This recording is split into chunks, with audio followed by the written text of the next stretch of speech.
एक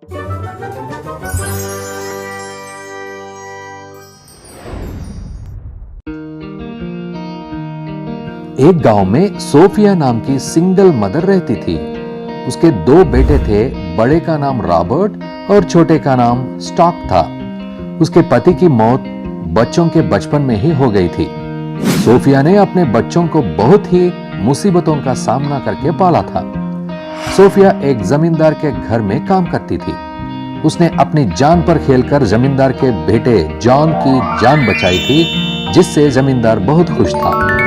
तुमने मेरे बेटे की जान बचाई है, मैं तुमसे बहुत खुश हूँ। मांगो, तुम्हें क्या मांगना है? मुझे कुछ नहीं चाहिए, बस आप मेरे बच्चों को अच्छी शिक्षा दिलवा दीजिए। ऑल राइट, हम लोग इस महीने शहर शिफ्ट हो रहे हैं। इस बीच में तुम्हारे बच्चों के लिए पढ़ाई का इंतजाम जरूर कर दूंगा। Thank you very much sir. इस तरह जमींदार सोफिया के दोनों बेटों को स्कूल में ज्वाइन करके शहर शिफ्ट हो जाते हैं। सोफिया के बेटे अच्छे से पढ़ाई करने लगते हैं। इस तरह 20 साल गुजर जाते हैं। सोफिया के बेटे रॉबर्ट और स्टॉक दोनों बड़े होकर अच्छी अच्छी नौकरियां कर रहे थे।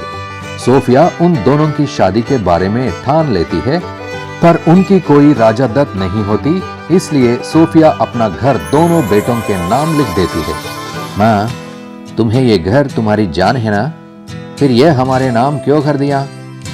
बेटे, तुम भी तो मेरी जान हो और आगे जाकर मेरा ख्याल तुम लोग ही तो रखने वाले हो। हाँ माँ, हम लोग तुम्हारा ख्याल बहुत ही अच्छे से रखेंगे। सोफिया अपने बेटों की बात सुनकर बहुत खुश हुई। कुछ दिनों बाद अच्छी लड़कियां देखकर उसने अपने बेटों की शादी कर दी। बड़े बेटे की पत्नी का नाम मेरी और छोटे बेटे की पत्नी का नाम हाना था। दोनों बेटों को खुश देखकर सोफिया बहुत खुश थी। सोचती थी कि उसकी सारी मुश्किलें अब खत्म हो गई है, पर उसकी मुश्किलें तो अभी शुरू हुई थी। बेटी मैरी, मेरी दवाइयाँ खत्म हो गई है, जरा रॉबर्ट से कहकर मंगवा दो। पिछली बार रॉबर्ट आपकी दवाइयाँ लाए थे, इस बार आप अपने छोटे बेटे से मंगवा लो। बेटी हन्ना, जरा तुम अपने पति से कहकर मेरी दवाइयाँ मंगवा दोगी क्या? हमारे पास ही पैसे कम हैं और आपकी दवाइयाँ हम कहाँ से मंगवाएं?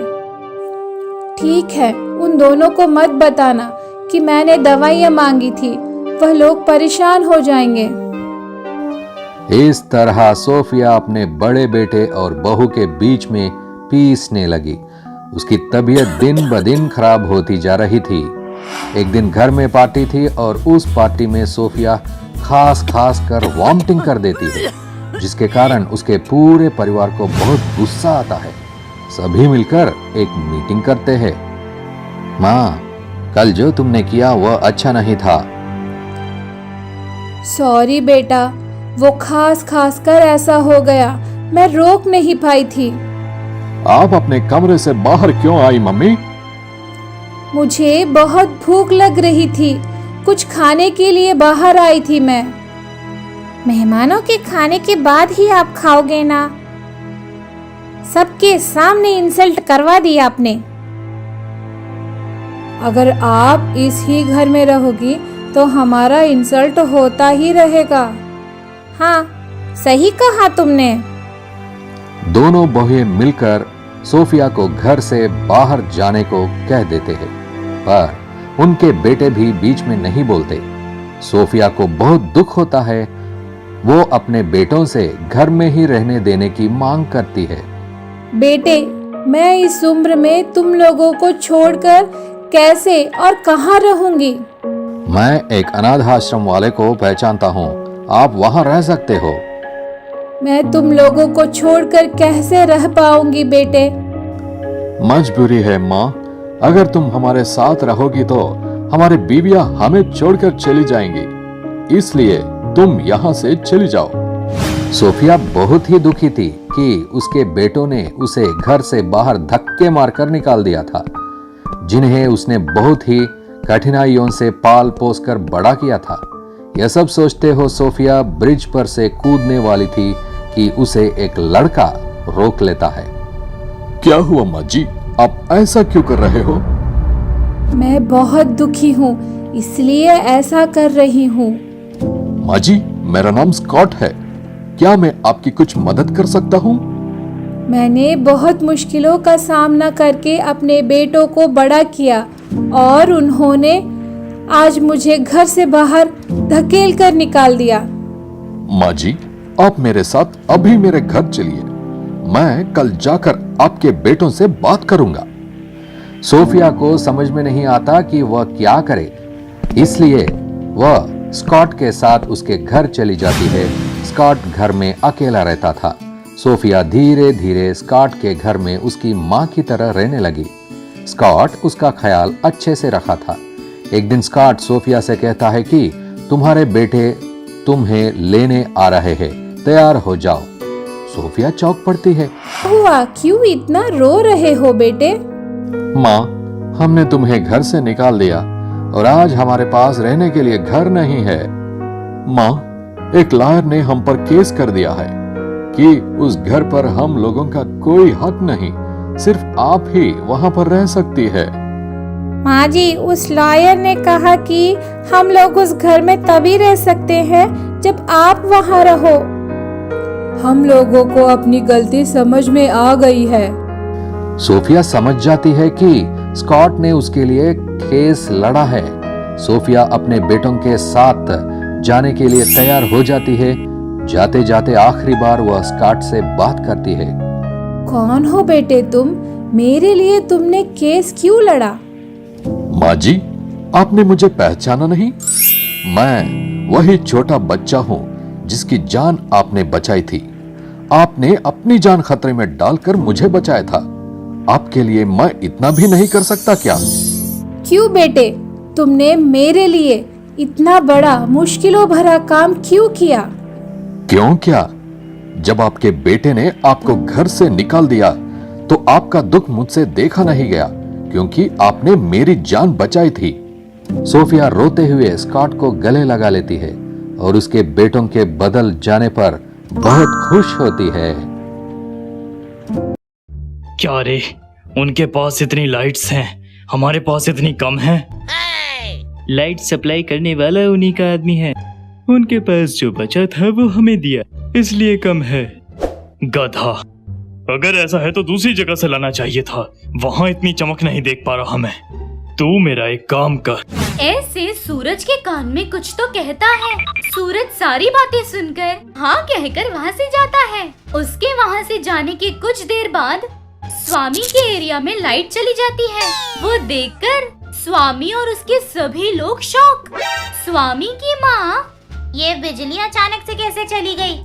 हमारे पोल पर थी ना, ऐसे बोल रही थी कि राजू आकर, हे स्वामी, हमने वासु से ज्यादा लाइट लगाई तो उसने बिजली का तार ही काट दिया, ऐसे कहता है। वो बात सुनकर स्वामी हड़बड़ाहट में उसको तो मैं ऐसे गुस्से से जा रहा था कि उसकी माँ उसका हाथ पकड़कर, नहीं, उनसे कोई झगड़ा मत कर। बिजली नहीं तो क्या हुआ, दिए तो है ना। भगवान की पूजा करने का मतलब लगाए हुए लाइट में या इस मंडप में बिठाई हुई मूर्ति बड़ी छोटी ये नहीं है बेटा। 11 दिन तक कितनी भक्ति के साथ थे ये जरूरी है। मेरी बात मानो, उनसे झगड़ा छोड़ो, भगवान के सामने बैठकर भजन करो, तब शायद वो भगवान दया करके हमारी जिंदगी बदल दे। क्या माँ, तुम जब देखो उनसे झगड़ा करते हो ऐसा कहती रहती हो। अब मैंने उनसे कुछ कहा क्या? उन्होंने ही हमारी एरिया की लाइट्स निकाल दी। अगर नहीं पूछा तो हमसे कुछ नहीं होगा ऐसे सोचेंगे। सहने का मतलब ये नहीं कि हम कुछ नहीं कर सकते। वक्त गलत है। आज उनके पास पैसे जायदाद है, उनका वक्त चल रहा है। कल तुम्हारा भी वक्त आएगा। जब आएगा ऐसे बिजली काटकर, ग्राउंड खींचकर सबक सिखाना नहीं, वो सब उन्हें देकर हम उनसे ज्यादा ऊंचे हैं ये उन्हें दिखाना है। क्या माँ, तुम्हारी बात में बहुत दर्द होता है लेकिन कुछ समझ नहीं आता, बहुत उलझा हुआ रहता है। अच्छा, मैं झगड़ा नहीं करूंगा, लेकिन वो लोग आएंगे तो चुप नहीं रहूंगा। हाँ, घर चलो, खाकर आना। नहीं चाहिए, तुम खाकर सो जाओ, जाओ। ऐसे बोलकर अपनी माँ को वहाँ से भेज देता है। ऐसे वो दिन गुजरता है। सुबह होते ही वासु अपने सभी दोस्तों के साथ अपनी मूर्ति के पास रहकर क्या रे, बिजली काटने पर क्या रिएक्शन था? रिएक्शन? रात भर दिया जलाकर भजन कर रहे थे। इससे ज्यादा ये लोग कर भी क्या सकते हैं, गधे के बच्चे। ओह चलो। ऐसे बोलकर वहाँ से जाते हैं। ऐसे दिन गुजर रहे थे। स्वामी के मंडप के पास हर दिन सेलिब्रेट कर रहे थे। वासु और उसके सभी दोस्त मंडप के पास कैरम चेस खेलते हुए ऐसे 10 दिन गुजर जाते हैं। कल विसर्जन करना है, इस बात पर राजू स्वामी के पास आकर कल विसर्जन है ना, क्या क्या प्रोग्राम रखे? क्या क्या? बहुत कुछ करेंगे। देख, कल यहाँ एक कपड़ा बांधना, ऐसे ही मंडप के आगे यहाँ एक पोल कर दो। जमीन पर गाड़ने से पहले उस पर ऑयल लगा देना। पोल के ऊपर 100 का नोट लगा दो। जो भी पोल पे चढ़ेगा उसे 100 रुपए मिलेंगे। और कुंडी में चिल्लर भी डाल दो। रास्ते में जाते बच्चों से खेल खिलवाएंगे। डीजे सोचा था भाई। ठीक है, पहले खेल खिलवा कर बाद में डीजे लगवा कर डांस करवाएंगे। अरे भाई, क्या प्लान किया है? और कुछ है क्या? अरे मैं भूल गया, हमारे करीम काका है ना? हाँ है ना। काका से खट्टा चावल बनवा कर प्रसाद के तौर पर रखेंगे। मस्त बनाते हैं काका। ठीक है। ऐसे बोलकर वहाँ से चला जाता है। यहाँ वासु अपने मित्र सूरज से अरे भाई, कुछ रखवा रहे हैं या नहीं? डीजे तो रखवा दे। हम यहाँ डीजे लगाकर नाचेंगे तो आवाज वहाँ तक गूंजनी चाहिए। वहाँ आवाज लाने के लिए डीजे यहाँ क्यों, वहीं रखते हैं ना। क्या रे, मुझे ही काउंटर? सॉरी भाई, अभी जाकर डीजे से बात करके आता हूँ। ऐसे बोलकर वहाँ से जाता है। ऐसे अपने अपने विसर्जन की तैयारियां कर रहे थे। देखते ही देखते विसर्जन का दिन आता है। स्वामी अपने इलाके की सारी लड़कियों को डांडिया खिलवा रहा था और दूसरी तरफ वासु लोग उसी डीजे सॉन्ग्स पर नाच रहे थे। पंडित जी आकर पूजा करते हैं। बाद में उस लड्डू की नीलामी हो रही थी। 11 दिनों तक पूजा में थी ये लड्डू। सरकार का दाम है 1000। ऐसे कहते ही वासु 10,000, 11,000, 15,000 ऐसे नीलाम करके उस लड्डू को 50,000 में वासु खरीदता है। बाद में मूर्ति को लॉरी में बिठाते हुए गणपति बाप्पा मोरया, गणपति बाप्पा मोरया ऐसे जय जयकार करके लॉरी में बिठा रहे थे। यहाँ स्वामी के यहाँ भी सारी पूजा समाप्त करके उनके लड्डू भी नीलाम हो रहे थे। तभी स्वामी नीलामी नहीं, भगवान का प्रसाद सबको जाना चाहिए, इसीलिए हमारे इलाके के सभी लोगों को बांट दो। हमारी मूर्ति रखने में इन्होंने ही पैसा दिया ना। ऐसे कहता है। बाद में सभी लोग मिलकर मूर्ति को ट्रैक्टर में बिठा रहे थे। गणपति बाप्पा मोरया, गणपति बाप्पा मोरया ऐसे जय जयकार करके मूर्ति को ट्रैक्टर में बिठाकर धूमधाम से गांव के करीब एक तालाब के पास ले जाते हैं। ऐसे बहुत ही खुशी से सभी लोग मिलकर तालाब के पास ट्रैक्टर को ले आते हैं। उनके ट्रैक्टर रुकने के कुछ देर बाद ही वासु लोग भी वहां आकर रुको, हमारी मूर्ति का विसर्जन होने के बाद तुम लोग करो। ये क्या तेरे घर का स्विमिंग पूल है? पहले मैं कूदूंगा, बाद में तुम कूदना, ऐसा कहने के लिए? हाँ, यहाँ हम पहले आए थे, हमारे बाद तुम लोग। क्या रे, ज्यादा बोल रहा है? ये स्वामी देख, विलन आ गया। कौन है रे विलन, गधे के बच्चे? हेलो हेलो, हद में रहे तो तुम्हारा गाल गाल रहेगा, नहीं तो कद्दू की तरह सूज जाएगा। क्या रे, मारेगा? क्या रे, इसीलिए मूर्ति रखने वाला था क्या? भगवान के पास भी ऊंच नीच, आगे पीछे क्या है? चुप कर। किस जमाने में है रे तू? अभी भी है नहीं है, ऐसी सारी बातें। अगर विसर्जन उसके बाद करेगा तो क्या भगवान मारेंगे या पानी में नहीं जाएंगे? नहीं ना। सॉरी पापा, ये सॉरी है, जाओ पीछे। वासु के पिता स्वामी के पास आकर देखो बेटा, जब दोनों का झगड़ा हो रहा है, कोई नीचे हो जाए तो कोई झगड़ा नहीं होगा। नहीं, मैं ही पहले, मैं ही बड़ा हूँ, ऐसे झगड़े करे तो झगड़े कभी खत्म नहीं होंगे। दोस्ती नहीं, इंसानों के साथ दोस्ती करना सीखो, दुनिया खूबसूरत लगेगी। Sorry sir. जाओ, जाकर विसर्जन करो। ऐसे कहता है। ऐसे दोनों उनकी बातों पर बिना कोई झगड़े के विसर्जन करके उस दिन से एक दूसरे से दोस्ती करने की कोशिश कर रहे थे।